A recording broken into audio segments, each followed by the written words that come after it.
Baik, bismillahirrahmanirrahim. Assalamualaikum warahmatullahi wabarakatuh. Saya Asep Saparudin, mahasiswa Pasca Sarjana Sekolah Tinggi Ilmu Administrasi STIA Banten dengan nomor induk mahasiswa MP 2024-2034. Dalam kesempatan ini saya ingin menyampaikan ataupun menganalisis organisasi dalam perspektif modern. Organisasi dimaksud adalah Basnas Kabupaten Pandeglang. Kenapa Basnas? Karena kebetulan Basnas ini adalah organisasi yang saya ada di dalamnya, kira-kira begitulah, sebagai komisioner beserta teman-teman yang lain.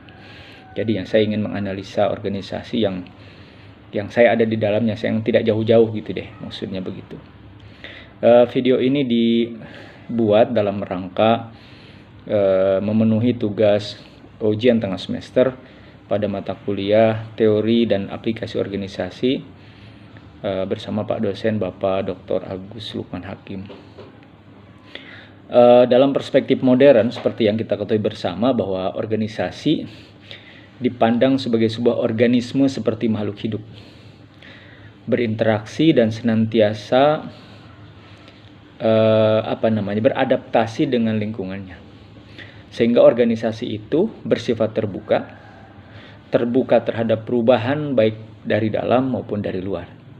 Sebab itulah organisasi ini atau organisasi itu bisa dipengaruhi dan mempengaruhi lingkungannya.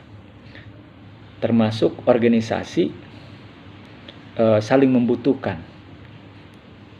Organisasi membutuhkan lingkungan, lingkungan pun membutuhkan organisasi tersebut. Dalam perspektif ini, organisasi juga harus disesuaikan dengan lingkungannya, di mana organisasi itu berada. Artinya, dia hadir itu karena memang dibutuhkan oleh masyarakat tersebut, bukan asimetris dari keberadaan masyarakatnya atau lingkungannya.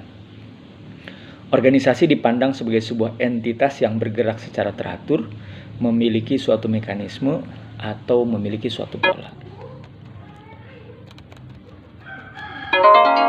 Saya memandang Basnas pun demikian. Sebagai sebuah lembaga pemerintah non-struktural, Basnas hadir ataupun didirikan karena berbasis kebutuhan umat. Kalimat yang tepat mungkin kira-kira yang sering kita dengar adalah dari, oleh, dan untuk rakyat. Dari dan oleh untuk umat, dalam hal ini umat Islam. Artinya, hadirnya Basnas itu sangat dipengaruhi oleh kebutuhan lingkungannya, dalam hal ini umat. Dan lambat laun, baik Basnas antara Basnas dengan lingkungannya saling mempengaruhi eksistensinya satu sama lain. Tentu dalam perspektif yang positif. Umat butuh Basnas, Basnas pun butuh umat. Kira-kira begitu. Meski pemicu utamanya tidak melulu karena kebutuhan umat atau sebaliknya, tetapi karena memang ada pemicu utamanya adalah ajaran agama. Dalam hal ini agama Islam. Karena dalam agama Islam ada perintah berzakat ataupun berinfak ataupun bersedekah.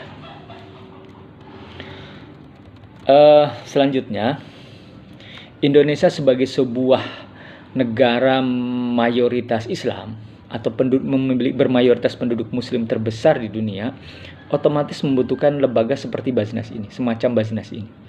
Basnas adalah satu-satunya lembaga pemerintah yang didirikan untuk melakukan pengelolaan ZIS, zakat, infak, dan sedekah. Potensinya luar biasa. Saya ingin menyebut di Pandeglang saja. Pandeglang itu menurut hasil kajian Pusat Kajian Strategis Basnas RI, potensi pengumpulan zakat di Pandeglang itu mencapai 54 miliar rupiah setahun. Ya, walaupun Basnas Pandeglang saat ini ya masih jauh di bawah itulah gitu. Tetapi potensi zakatnya itu 54 miliar.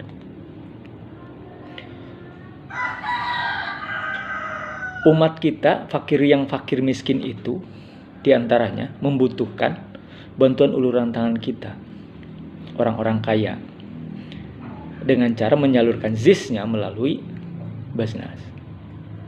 Tidak hanya dibantu tentunya dalam arti sekadar bantuan pendistribusian gitu, tetapi lebih dari itu bahwa masyarakat kita yang mustadafin itu juga harus diberdayakan.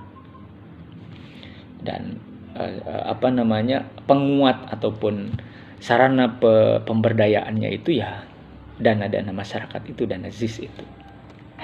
Sebab itu ini membutuhkan pengelolaan. Dana yang besar itu membutuhkan pengelolaan yang bukan kaleng-kaleng lah istilah sekarang. Para amilin amilatnya harus benar-benar berintegritas, harus benar-benar amanah dan profesional.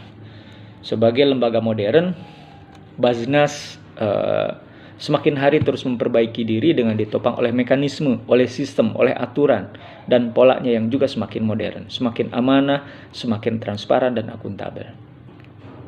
Basnas Kabupaten Kota dalam pengelolaannya terus dikawal oleh Basnas RI.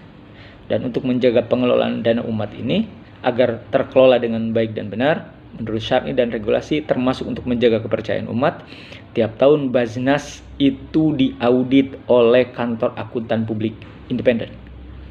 Ya, di dalam kita punya satuan audit internal, dari luar tiap tahun lembaga kita atau Basnas itu diaudit oleh kantor akuntan publik dalam rangka memastikan bahwa pengelolaan dana-dana umat itu betul-betul terkelola dengan baik, amanah, dan benar menurut syar'i dan regulasi. Dan alhamdulillah sepanjang tahun atau setiap tahun kita melakukan audit eksternal ataupun audit independen ini, ya hasilnya sangat-sangat memuaskan. Yakni mendapatkan opini wajar tanpa pengecualian. Saya kira itu sebagai